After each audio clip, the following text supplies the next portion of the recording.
Asosiy hosil olishi birdan bir sabablari bor. Asosiy fosfori 400-450 kilodan hektariga, 500-600 kilodan azotli o'g'itlar, kaliyli o'g'itlar vaqtida beriladi. Vaqtida sug'orish kerak. Asosiy birdan bir sabablari urug'ga katta e'tibor qilish kerakda. Agrotexnika tadbirlarini o'z vaqtida bajarilsa, yuqori hosillarga erishiladi. Joriy yil buni o'z hisobidan yetishtirdim g'allani.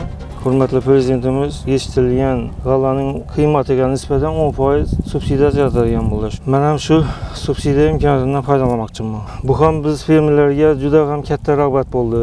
Prezidentimizga rahmat. Sohaga juda ham katta e'tibor qaratyaptilar.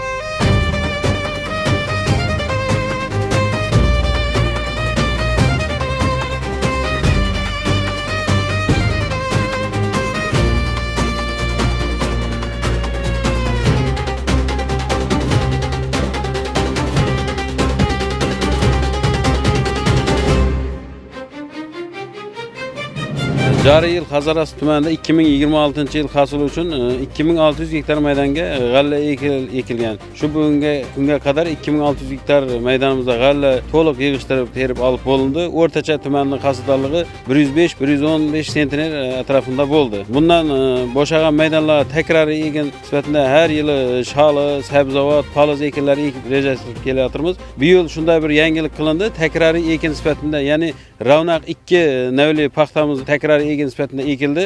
Bundan tashqari tumanda 150 gektar maydonga plyonka ostiga Ravnaq 2 navi paxta ekildi. Hozir ham ekish jarayonlari ketib turibdi. Tez fursatda bu ekish ishlarini yakunlaymiz.